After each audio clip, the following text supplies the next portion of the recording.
Good evening student, मैं Mukesh Singh KL polytechnic के YouTube channel पे आप सभी का स्वागत करता हूँ।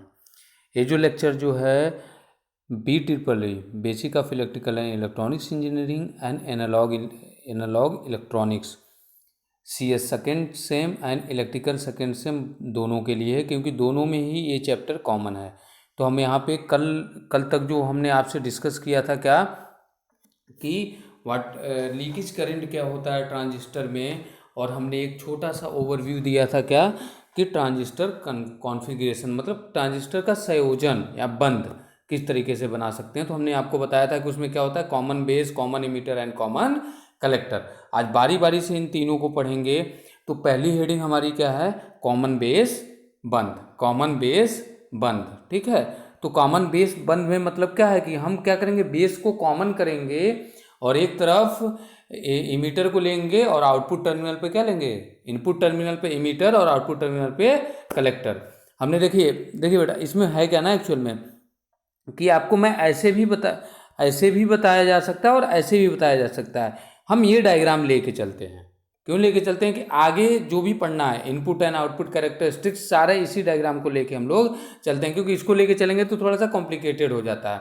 इसी वजह से सिंपली इसी को लेके चलते हैं, क्योंकि आगे जब अभी और हम पढ़ेंगे DC load line, AC load line, तो सारे में यही सेम डायग्राम चलता है। और कौन सा हम ट्रांजिस्टर लेके चलते हैं, NPN ट्रांजिस्टर लेके चलते हैं। तो यहाँ पे इसीलिए हम लोग इसको लेके चलेंगे। तो मैंने दोनों तरीके से यहाँ पे आपको सिंपली बना के दिखा दिया है, और आप पहले देख लीजिए, फिर देन इसको ब्रॉड में पढ़ना है। तो कॉमन बेस में हमने क्या किया बेटा, देखिए यहाँ पे क्या किया हम लोगों ने, बेस टर्मिनल को कॉमन किया। ठीक है, पहले आप यहाँ से समझिए, हमने बेस को कॉमन कर दिया, यहाँ पे क्या ले लिया, बेस को कॉमन कर दिया, यहाँ पे क्या ले लिया बेटा, इसको बना लीजिएगा। यहाँ पे बेस को कॉमन किया, यहाँ पे हम लोगों ने इमीटर लिया है और यहाँ पे क्या लिया है, कलेक्टर लिया है। इसका मतलब बेस इनपुट और आउटपुट दोनों में क्या है, कॉमन है। इनपुट साइड भी बेस कॉमन है, आउटपुट साइड भी बेस कॉमन है, इसीलिए इसको क्या बोलते हैं, बेस कॉमन बंद बोलते हैं। ई और सी जरूर बना लीजिएगा। ठीक है, वो डायग्राम में भूल गए, गलती से भूल गए होंगे। ठीक है, तो आपको ये सिंपल सा डायग्राम समझ में आ रहा है कि नहीं आ रहा है, समझ में आ रहा है। अब इसी को हमने क्या किया है, ऐसे इसको सिंबॉलिक रिप्रेजेंटेशन में किया गया। कैसे किया गया है, सिंबॉलिक रिप्रेजेंटेशन में किया गया है। आप देखिए कैसे किया हम लोगों ने सिंबॉलिक हमने कुछ नहीं किया है। यहाँ पे क्या लिया है बेटा, देखिए हमने यहाँ पे क्या लिया है, बेस को कॉमन कर दिया, यहाँ पे एक टर्मिनल और यहाँ पे एक टर्मिनल, यहाँ पे कलेक्टर ले लिया और यहाँ पे क्या ले लिया है, इमीटर ले लिया। ठीक है, अब हम जानते हैं, और ये क्या है, बेस किससे जुड़ा होता है, बेस किससे जुड़ा है, P से। तो ये P हो गया, तो ये दोनों क्या हो जाएंगे बेटा, ये दोनों ऑटोमेटिक क्या हो जाएंगे, N हो जाएंगे। पहले समझ लीजिए धारा को कैसे शो करेंगे। ठीक है, धारा फ्लो करने के डायरेक्शन कैसे फ्लो करेंगे, इमीटर पे एरो को कैसे शो करते हैं। तो हमने बोला था कि पॉजिटिव टू निगेटिव लेते हैं, तो पॉजिटिव टू निगेटिव लेंगे तो इमीटर से क्या हो गया, यहाँ इमीटर टर्मिनल पे जो धारा जाएगी बाहर की तरफ जाएगी, अर्थात इमीटर धारा कैसे फ्लो करेगी, यहाँ से बाहर की तरफ। और आप जानते हैं जब इमीटर बाहर की तरफ, तो कुछ नहीं, सिंपल सा वे है क्या, बेस और कलेक्टर दोनों किधर हो जाएंगे, अंदर की तरफ हो जाएंगे। कलेक्टर हो गया और ये बेस हो गया। इसी चीज को यहाँ पे शो किया गया है। क्या शो किया गया है कि एरो बाहर की तरफ, positive to negative, emitter terminal पे, तो ये आई करंट किधर बहेगी, बाहर की तरफ। और जब ये बाहर की तरफ हो गया तो ये दोनों क्या आ जाएंगी, आई भी क्या होगा, अंदर की तरफ, और IC क्या होगा, ये भी अंदर की तरफ हो जाएगा। समझ में आया। तो ये था क्या, कॉमन बेस कॉन्फ़िगरेशन। इसकी एक सिंपल सी सर्किट डायग्राम है। अभी जब हम आगे पढ़ेंगे बेटा, आगे जब हम पढ़ेंगे ब्रॉड में इनपुट और आउटपुट कैरेक्टरिस्टिक, तो वहाँ पे सारी चीज़ें, इसमें वोल्ट मीटर एमीटर भी लगाते हैं, बायसिंग भी करते हैं, वो अलग चीज़ है। पहले एक सिंपल सा सर्किट समझिए। अब क्या हुआ, अब देखिए कॉमन बेस कॉन्फ़िगरेशन में, कॉमन इमीटर कॉन्फ़िगरेशन में, कॉमन कलेक्टर कॉन्फ़िगरेशन में, तीनों में दो कैरेक्टरिस्टिक्स बनते हैं। इसके कौन कौन से कैरेक्टरिस्टिक्स बन सकते हैं, एक बनेगा इनपुट कैरेक्टरिस्टिक्स, एक बनेगा क्या, इनपुट कैरेक्टरिस्टिक्स। ठीक है, इसको शॉर्ट में लिखा है हमने, इनपुट को शॉर्ट में IP लिखते हैं और कैरेक्टरिस्टिक्स को CHARISTRIC। ठीक है, कैरेक्टरिस्टिक्स। ठीक है, या इनपुट अभिलक्षण लिख लीजिएगा आप लोग। ठीक है, इनपुट अभिलक्षण, सिंपल सा। ठीक है, तो ये हो गया इनपुट कैरेक्टरिस्टिक्स और एक बनेगा आउटपुट कैरेक्टरिस्टिक। तो हमने आपको जब हम कॉन्सेप्ट बता रहे थे इलेक्ट्रॉनिक्स का, सबसे पहले ही बात हमने बताया था, क्या बताया था कि इनपुट और आउटपुट मतलब जो भी कैरेक्टरिस्टिक्स बनती हैं मैक्स टू मैक्स इलेक्ट्रॉनिक्स में, किसमें, इलेक्ट्रॉनिक्स और इलेक्ट्रिकल में मैक्सिमम क्या बनती हैं, किसमें, किसके टर्म में बनती हैं, करंट और वोल्टेज के टर्म में। तो यहाँ पे इनपुट कैरेक्टरिस्टिक्स इनपुट करंट और इनपुट वोल्टेज के मध्य में, डायोड में कैसे बना रहे थे, input characteristic input current and input voltage के मध्य में। लेकिन यहाँ पे एक चीज और जुड़ जा रहा है बेटा, आउटपुट वोल्टेज के विभिन्न मानों पर। ये सारी चीजें शॉर्ट में लिखा है मैंने, इनपुट, ठीक है, इनपुट, ये आउटपुट VOLTAG वोल्टेज, ठीक है। अर्थात जब कॉमन बेस कॉन्फ़िगरेशन या कॉमन बेस बंद में जब हम पढ़ेंगे तो क्या पढ़ेंगे, इनपुट कैरेक्टरिस्टिक किसमें खींची जाएगी, इनपुट धारा और इनपुट वोल्टेज के मध्य खींची जाएगी, किसके विभिन्न मानों पे, आउटपुट वोल्टेज के विभिन्न मानों पे। इसी तरीके से आउटपुट कैरेक्टरिस्टिक कैसे खींची जाएगी, output current and output voltage, सब शॉर्ट में लिखे हैं बेटा, output current and output voltage किसके विभिन्न मानों पे बेटा, इनपुट करंट के विभिन्न मानों पे। अर्थात अब जैसे देखो, अब यहाँ पे क्या होगा, इनपुट करंट मतलब I, ठीक है, इनपुट वोल्टेज क्या है इन दोनों के मध्य, V क्या है, BE।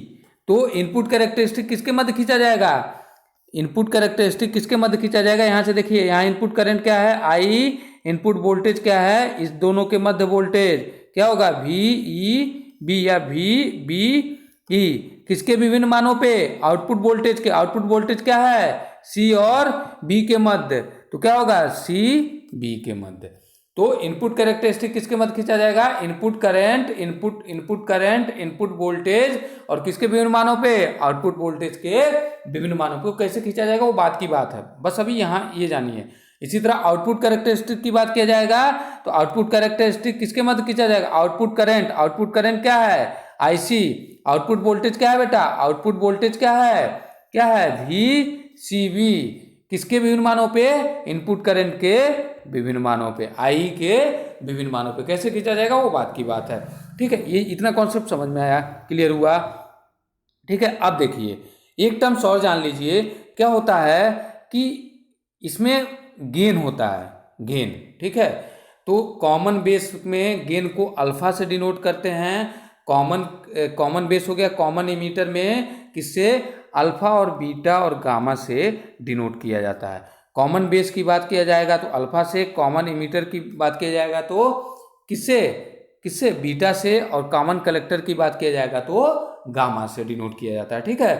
तो इसको अल्फा क्या बोलते हैं, धारा प्रवर्धक गुणांक या गेन बोलते हैं, इसको क्या बोलते हैं, धारा प्रवर्धक गुणांक या गेन। तो आप जानते हैं कभी भी लाभ कैसे मिलता है बेटा, कितना हमने क्या आउटपुट पाया और कितना इनपुट दिया, आउटपुट अपान क्या होता है इनपुट। कभी भी हम क्या गेन, लाभ कैसे निकालते हैं कि हमने किसी मशीन में कोई चीज डाला तो कितना चीज उसका, जैसे मैंने अगर मान लीजिए मैंने 1 लीटर पानी किसी बॉटल में कुप्पी के माध्यम से डाला, ठीक है, तो हमने इनपुट दिया, अब उस बॉटल में पूरा 1 लीटर भरा कि नहीं भरा, क्या कहीं पानी फ्लो हो गई, कहीं कुछ गिर गया, लॉस तो नहीं हो गया। तो इसी तरीके से क्या होता है कि आउटपुट अपान इनपुट होता है। तो ये अल्फा धारा प्रवर्धक गुणांक, धारा की बात कर रहा है, धारा प्रवर्धक गुणांक, तो क्या होगा, यहाँ होगा क्या, इसको लिखेंगे, आप लोग इसको अच्छे से लिख लीजिएगा क्योंकि मैंने शॉर्ट में लिखा है बेटा। ये क्या है, आउटपुट धारा है, और ये क्या है बेटा, I क्या है,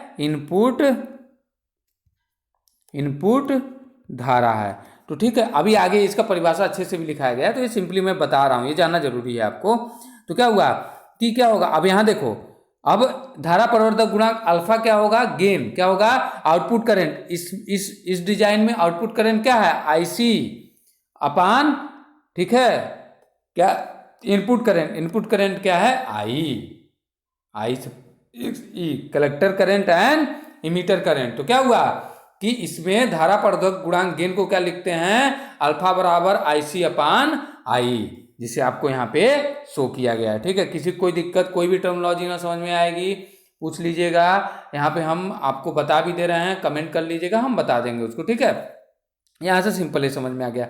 अब देखो इनपुट कैरेक्टरिस्टिक्स और आउटपुट कैरेक्टरिस्टिक्स, मैंने पहले ही बोला, अब चाहे किसी को भी कॉमन रहे, पहले में हमने बेस को कॉमन किया, दूसरे में हम कलेक्टर को कॉमन करेंगे, तीसरे में हम इमीटर को कॉमन, किसी को भी कॉमन, उससे मतलब नहीं है।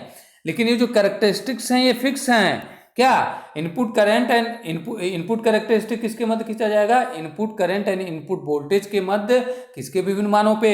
आउटपुट वोल्टेज के विभिन्न मानों पे, चाहे वो कोई भी केस हो, चाहे कॉमन बेस का हो, चाहे कॉमन इमीटर का हो, चाहे कॉमन कलेक्टर का हो। ठीक है, अब आते हैं दूसरा क्या है बेटा?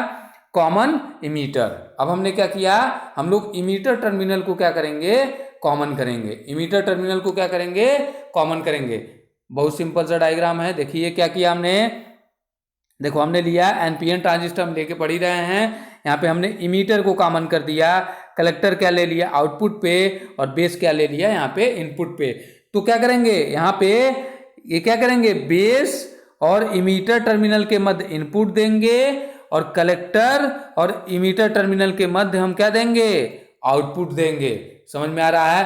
धारा कैसे फ्लो करेगी? आपको लगता हो कि धारा कैसे फ्लो करेगी, बड़ा कॉम्प्लिकेटेड है, बड़ा कॉम्प्लिकेटेड, कुछ नहीं बेटा। सिंबल बनाइए, सिंबल बना के देखिए, सिंबल बना के देखिए। क्या किया हम लोगों ने? क्या किया? सिंपल सामने क्या किया है? इमीटर बना दिया। ठीक है, क्या हो गया? बहुत ही सिंपल है, एकदम सिंपल वे, इससे सिंपल वे हो ही नहीं सकता बेटा। इमीटर है, ये क्या हुआ? बेस है, ये कलेक्टर है। ठीक है, हमने क्या किया? बेस किससे बना रहता है? पी से, और ऑटोमेटिक दोनों क्या हो जाएंगे? एन हो जाएंगे। ठीक है, अब इमीटर पे एरो लगाइए, रटना नहीं है डायग्राम, इमीटर पे एरो लगाइए। इमीटर पे एरो कैसे लगाते हैं? Positive to negative. कैसे जाएगा? इस तरीके से, पॉजिटिव टू निगेटिव। ये ट्रिक बताया हमने आपको, ट्रिक बताया। ठीक है, तो अब क्या हुआ? अब इमीटर धारा कहाँ जा रही है बेटा? बाहर की तरफ। तो अब बेस करंट कहाँ आएगा? अंदर की तरफ। कलेक्टर करंट कैसे आएगा? अंदर की तरफ। ठीक है, यही चीज आपको यहाँ पे बना के दिखाया गया। देखिए क्या किया हमने, इमीटर टर्मिनल को कॉमन लिया, positive to negative, base current, emitter current बाहर की तरफ, और ये क्या हो जाएगा? ये दोनों अंदर की तरफ, ये दोनों अंदर की तरफ। इसका कॉन्सेप्ट भी बताया मैंने पहले ही, आपको जब पढ़ा रहा था तभी बता चुका था क्यों ये अंदर बाहर हो रहा है। ठीक है, वो तो मैंने पहले, इलेक्ट्रॉन्स एंड होल्स के मूवमेंट के कारण होता है, वो पहले ही एनपीएन ट्रांजिस्टर की जो वर्किंग प्रिंसिपल है उसको एक बार देख लीजिएगा। ठीक है, तो अब यहाँ पे भी आप लिखेंगे बेटा, देखिए हमने छोड़ दिया है, अब यहाँ लिखेंगे कि इनपुट कैरेक्टरिस्टिक्स किसके मध्य खींची जाएगी? इनपुट कैरेक्टरिस्टिक किसके मध्य खींची जाएगी? इनपुट धारा क्या है? इनपुट धारा IB है, और इनपुट वोल्टेज क्या है बेटा? क्या है? V। किसके किसके मध्य? बेस और इमीटर। VB किसके विभिन्न मानों पे? आउटपुट वोल्टेज, कलेक्टर और इमीटर, कलेक्टर और इमीटर के विभिन्न मानों पे खींची जाएगी। ये लिख लीजिएगा आप लोग, मैंने लिखा नहीं है यहाँ पे, आप लिख लीजिएगा। ठीक है बेटा, अब इनपुट कैरेक्टरिस्टिक हो गया। इसी तरह आउटपुट कैरेक्टरिस्टिक लिखेंगे तो क्या लिखेंगे? आउटपुट कैरेक्टरिस्टिक्स जब लिखेंगे तो क्या लिखेंगे? क्या आउटपुट कैरेक्टरिस्टिक क्या लिखेंगे? अभी आगे सब पढ़ना है, इसलिए शॉर्ट में करके लिखा हमने। Output current IC, output voltage क्या है? VCE। क्या? C कलेक्टर टर्मिनल और इमीटर टर्मिनल के मध्य के वोल्टेज को VCE हो गया। किसके विभिन्न मानों पे? इनपुट धारा के विभिन्न मानों पे। किसके? इनपुट धारा क्या है? IB है। क्या है? IB है। ठीक है, तो IB के विभिन्न मानों पे खींचा जाएगा। तीसरी चीज क्या आती है इसमें? गेन। इसमें गेन को किससे डिनोट करते हैं? धारा प्रवर्धक गुणांक को किसमें डिनोट करते हैं? बीटा से। इनपुट करंट क्या, आउटपुट करंट क्या था बेटा? कलेक्टर, और इनपुट करंट क्या था? IB। आउटपुट करंट अपान क्या? इनपुट करंट, IC अपान IB होता है। तो ये सारा नोट कर लीजिएगा। अब इसको हमने शॉर्ट में लिखा, आप लिखेंगे क्या? बीटा क्या है? अभी आगे डिफिनेशन भी है, इसलिए शॉर्ट में लिख दिया हमने। ठीक है, तो कॉन्फ़िगरेशन समझ में आ गया। कॉमन क्या? कलेक्ट किसका? इमीटर का। अब इसी प्रकार हम क्या करेंगे? कॉमन कलेक्टर करेंगे। सिंपल सा है, कॉमन कलेक्टर भी करेंगे तो क्या है? बहुत ही सिंपल है, कुछ नहीं। ये देखिए थोड़ा सा गलत बन गया था मेरे से, तो इधर आ गया था, तो उसको हमने वो कर दिया। कलेक्टर में क्या है? देखिए कुछ नहीं किया बेटा, हमने क्या किया? कलेक्टर को कॉमन कर दिया, यहाँ पे कलेक्टर को कॉमन कर दिया, अर्थात कलेक्टर को कॉमन किया, इमीटर इधर लिया और बेस ये है, अर्थात अब इनपुट बेस और कलेक्टर के मध्य होगा और आउटपुट इमीटर और कलेक्टर के टर्मिनल के मध्य होगा। तो यहाँ पे हमने इनपुट दिया है और यहाँ पे हमने आउटपुट दिया है। धारा कैसे फ्लो करेगी, कुछ नहीं, सिंपल सा बनाइए, फिर से समझ लीजिए एक बार, तीसरी बार ये समझा रहे हैं बेटा, एक ही चीज को तीसरी बार सिंपल तरीके से। क्या हुआ, ये बेस है, ये क्या हो गया बेटा, हमने कलेक्टर को क्या किया, कॉमन किया और ये इमीटर है, ठीक है। अब देखिए क्या किया हमने, बेस क्या होता है P, ये क्या हो जाएगा N, ये क्या हो जाएगा N। इमीटर टर्मिनल पे एरो लगता है, कैसे कैसे एरो लगता है बेटा, positive to negative, positive to negative, ऐसे लग गया। अर्थात धारा कैसे फ्लो करेगी इसमें, आई बाहर की तरफ, तो बेस करंट क्या हो जाएगा, अंदर की तरफ, और कलेक्टर करंट भी क्या हो जाएगा, अंदर की तरफ। ठीक है, कोई दिक्कत, किसी को कोई दिक्कत नहीं होनी चाहिए, बहुत ही सिंपल वे में बता रहा हूं। अब क्या हुआ, इसी डायग्राम में हमने बना के इसको दिखाया है, इसी डायग्राम में हम लोगों ने इसको बना के दिखाया है, कैसे, पॉजिटिव टू निगेटिव और अंदर बाहर की तरफ। अब यहाँ पे इनपुट कैरेक्टरिस्टिक क्या होगा, इनपुट कैरेक्टरिस्टिक किसके मध्य बेटा, इनपुट धारा, इनपुट धारा क्या है IB, इनपुट धारा क्या है, देखो यहाँ पे IB, और इनपुट वोल्टेज क्या है, किसके मध्य, V और C के मध्य, VCB है, V और C के मध्य। अब किसके विभिन्न मानों पे, आउटपुट वोल्टेज के विभिन्न मानों पे, आउटपुट वोल्टेज क्या है, आउटपुट वोल्टेज क्या है, VCE है, देखो इसके मध्य, इन दोनों E और C के मध्य VCE है, ठीक है, इसके विभिन्न मानों पे खींची जाएगी। इसी तरीके से आउटपुट कैरेक्टरिस्टिक क्या हो जाएगा, आउटपुट कैरेक्टरिस्टिक, आउटपुट धारा I, आउटपुट वोल्टेज VCE, और किसके विभिन्न मानों पे बेटा, किसके, इनपुट करंट के विभिन्न मानों पे, इनपुट करंट के विभिन्न मानों पे, ठीक है। तो ये इनपुट और आउटपुट कैरेक्टरिस्टिक्स हो गया, इसको भी नोट कर लीजिएगा अपनी कॉपी में, अच्छे से डायग्राम बनाइएगा और अच्छे से लिख लीजिएगा बेटा, ठीक है, एकदम सिंपल वे में बता रहा हूं, ठीक है। कैरेक्टरिस्टिक्स मतलब अभिलक्षण होता है, इनपुट अभिलक्षण और आउटपुट अभिलक्षण, ठीक है।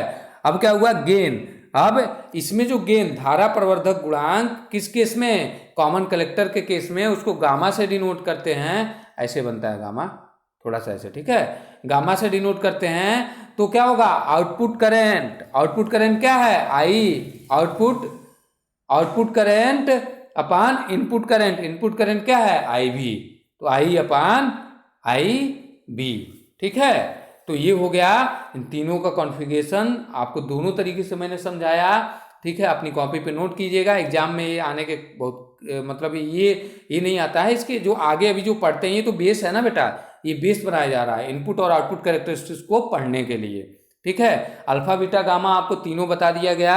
अब तीनों का परिभाषा देख लीजिए बेटा, जैसे क्वेश्चन एग्जाम में पूछता है, ट्रांजिस्टर के अल्फा बीटा गामा की विवेचना कीजिए तथा इन तीनों के मध्य संबंध स्थापित कीजिए। ये बहुत ही इंपॉर्टेंट क्वेश्चन है, वेरी इंपॉर्टेंट क्वेश्चन। ट्रांजिस्टर के अल्फा बीटा गामा मतलब क्या, तीनों कॉमन बेस के केस में क्या होगा, अल्फा, अल्फा क्या है, धारा प्रवर्धक गुणांक या गेन, ठीक है। बीटा क्या है, कॉमन इमीटर के केस में बीटा क्या है, धारा प्रवर्धक गुणांक है। गामा क्या है, कॉमन कलेक्टर के केस में क्या है, धारा प्रवर्धक गुणांक है। तो अब इन तीनों को अच्छे से परिभाषा के साथ लिखा गया है। क्या लिखा गया है, ठीक है, अल्फा धारा प्रवर्धक गुणांक या गेन किसके केस में बेटा, किसके केस में, कॉमन बेस के केस में। तो परिभाषा क्या बोल रहा है, कॉमन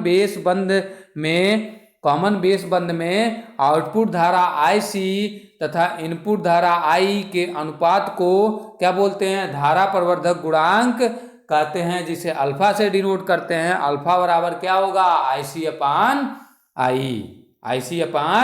I। ये रटने की भी जरूरत नहीं, अगर डायग्राम का कॉन्सेप्ट आपको क्लियर है, रटने की भी जरूरत नहीं। अल्फा बराबर IC अपान I, ठीक है। अब दूसरा परिभाषा क्या है, बीटा धारा प्रवर्धक गुणांक किस केस में बेटा, कॉमन इमीटर के केस में। क्या बोल रहा है, कॉमन इमीटर बंद में आउटपुट धारा क्या है, तथा आउटपुट धारा तथा इनपुट धारा के अनुपात को धारा प्रवर्धक गुणांक बोलते हैं, बीटा बराबर IC अपान IB। ठीक है, क्या ले रहे हैं हम लोग, कॉमन कलेक्टर ले रहे हैं, कॉमन कलेक्टर ले रहे हैं, ठीक है, सॉरी कॉमन इमीटर ले रहे हैं। इमीटर को देखो बेटा, इसको एकदम रटने की जरूरत ही नहीं है। हमने बोला कॉमन इमीटर, मतलब इमीटर टर्मिनल कॉमन है, ठीक है। हम जानते हैं कि कलेक्टर पे हम आउटपुट लेते हैं और बेस पे हम इनपुट देते हैं, अर्थात क्या हो जाएगा इसका बीटा बराबर क्या हो जाएगा, आउटपुट क्या IC अपान IB। क्या समझे, IC अपान IB। तो रटने की भी जरूरत नहीं है, आपको रटने की भी जरूरत नहीं है, ठीक है। अब तीसरा परिभाषा क्या है, गामा धारा प्रवर्धक गुणांक किसके केस में, किसके केस में, कॉमन कलेक्टर के केस में। हमने मान लिया कलेक्टर टर्मिनल को कॉमन कर दिया, तो बेस पे हम क्या लेंगे बेटा, इनपुट, बेस पे इनपुट और इमीटर पे क्या लेंगे, आउटपुट, ठीक है। इसका मतलब क्या हो गया, क्या होगा, गामा का परिभाषा देना हो तो क्या देंगे, ये रेशियो होता है किसका, किसका जी, आउटपुट धारा I अपान इनपुट धारा क्या IB। यही परिभाषा आप देखिए लिखे हैं, कुछ भी रटने की जरूरत नहीं। कॉमन कलेक्टर बंद में आउटपुट धारा तथा इनपुट धारा के अनुपात को धारा प्रवर्धक गुणांक कहते हैं, जिसे गामा से डिनोट करते हैं I अपान IB, जहाँ पे I क्या है, इमीटर करंट है, जो क्या है आउटपुट करंट है, IB क्या है इनपुट करंट है, ठीक है, जिसे बेस करंट बोलते हैं। तो ये अल्फा बीटा गामा आपको समझ में आ गया। अब देखिए, कल आपको यहीं तक आज रखते हैं, कल आपको अल्फा बीटा गामा, देखो 3 चीजें हमें पढ़नी है बेटा, अल्फा और गामा में संबंध, अल्फा और बीटा में संबंध, ठीक है, देखो अल्फा और गामा में संबंध, अल्फा बीटा और गामा में संबंध, ठीक है। उसके बाद पढ़ना है ICBO, क्या बताया था मैंने कल, ये क्या है, क्षरण धारा है, लीकेज धारा, किसके केस में बेटा, किसके केस में, कॉमन बेस के केस में, और कॉमन इमीटर के केस में क्षरण धारा क्या हो जाएगा, ICEO। तो दोनों क्षरण धाराओं के मध्य क्या संबंध होता है वो पढ़ना है हमें, ठीक है। तो ये तीनों संबंध कल बता देंगे। इसके बाद हम पढ़ेंगे क्या, कॉमन बेस में इनपुट कैरेक्टरिस्टिक, कॉमन बेस में आउटपुट कैरेक्टरिस्टिक, ठीक है। तो यहाँ तक पढ़ना है, हम तीनों डेरिवेशन कल आपको करा देंगे। और इसको कराने के साथ साथ देखिए बेटा, कुछ चीज़ें हम बता दें आपको CS वाले बच्चों के लिए।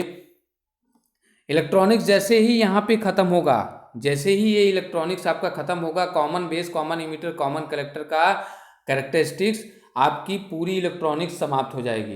क्योंकि आप जब प्लेलिस्ट में जाएंगे इलेक्ट्रिकल वाले में, आपका एक zener diode as a voltage regulator topic है, वो वीडियो हमने ऑलरेडी इलेक्ट्रिकल वालों को पढ़ा चुका हूँ। इसमें भी मैं एक दिन क्या करेंगे, आपको डाउनलोड कर देंगे, वहाँ से आप क्या कर लेंगे, पढ़ लेंगे, क्या चीज़ पढ़ लेंगे बेटा, कि क्या चीज़ पढ़ेंगे आप वहाँ से, zener diode as a voltage regulator, वहाँ से टॉपिक कंप्लीट हो गया। अब हम आप में है FET and its type and CMOS आप में भी है, ठीक है, जो ऑलरेडी अभी इलेक्ट्रिकल वालों को पढ़ा ही रहा हूँ, फेट पढ़ा चुका हूँ, मॉसफेट उनको पढ़ाना है, उनको भी आज शाम से शुरू कर दूंगा, ठीक है। तो मॉसफेट मतलब कहने का मतलब, जैसे ही ये आपका common base, common emitter, common collector समाप्त हुआ, आपका सिलेबस इलेक्ट्रॉनिक्स से जो रिलेटेड सिलेबस है सारे समाप्त हो जाएंगे। वहाँ पे हमने ऑलरेडी वीडियो अपलोड कर दिया है, FET and its type and its application, ठीक है, वो फेट पढ़ा दिया, मॉसफेट पढ़ा रहा हूँ, वो वहाँ पे समाप्त हो जाएगा। तो इसका मतलब आपका इलेक्ट्रॉनिक्स पोर्शन समाप्त हो जाएगा, आपके सिलेबस के अनुसार सिर्फ आपका एक ही चैप्टर बचेगा, ठीक है। इसका मतलब आपका 4 दिन के अंदर, मतलब आज की जो भी डेट हो, 9 है 4 13, ठीक है, 13 तारीख तक आपका पूरा इलेक्ट्रॉनिक्स समाप्त हो जाएगा। 14, 15, 16 और 17 तारीख में आपको मैं पूरा आपका जो DC सर्किट एनालिसिस है उसको समाप्त कर दूंगा। इसके बाद मैं आपसे 4 साल का, पिछले 4 साल या पिछले 2 साल का, 4 साल नहीं बोलेंगे क्योंकि पहले सिलेबस में कुछ और था, अब सिलेबस में कुछ और हो गया, तो 2 साल का, 3 साल का, 4 साल का पेपर में जो इंपॉर्टेंट क्वेश्चन है उसके बारे में डिस्कस करेंगे, उसके बारे में हम आपको बता देंगे। एक ही दिन का सेशन रखेंगे 1 घंटे का, उसी में वो कंप्लीट हो जाएगा। तो आपका सिलेबस पूरा समाप्त है बेटा। अब आप लोगों से रिक्वेस्ट ये है और रिक्वेस्ट भी है और वार्निंग भी है कि आप पढ़ाई कीजिए, जो भी हम लोगों ने पढ़ाया है उसका रिवीजन कीजिए, इससे नोट्स बनाइए और पढ़ते रहिए। पीडीएफ भी ऑलरेडी हमने आपके ग्रुप में डाल चुका हूँ, तो इसीलिए आप लोग पढ़ते रहिए और आराम से नोट्स बनाइए, पढ़ते रहिए। कोई भी प्रॉब्लम हो व्हाट्सअप नंबर मेरा है ही, उस पर आप व्हाट्सअप कर दीजिएगा, ठीक है। और मैं आपसे ये भी रिक्वेस्ट करता हूँ कि अपने कॉलेज के प्रसार के लिए आप अपने यूट्यूब चैनल को बहुत सारे बच्चों को बताइए, जिससे जो और गरीब बच्चे हैं, जो घर पे हैं, जो नहीं पढ़ पा रहे हैं, वो भी पढ़ लें। गवर्नमेंट कॉलेज के बच्चे, प्राइवेट कॉलेज के बच्चे, जो भी हैं डिप्लोमा से रिलेटेड बच्चे, इन सारी चीज़ों को पढ़ सकें, तो इसकी भी कोशिश कीजिए, ठीक है। तो लोगों को पता चलना चाहिए कि हमारे विद्यालय में कितनी अच्छी पढ़ाई होती है, ठीक है। तो ये सारी चीज़ें आप कीजिए, शेयर कीजिए, लाइक कीजिए, ठीक है। Thank you. कल आपको आगे की चीज़ें बताई जाएंगी। धन्यवाद।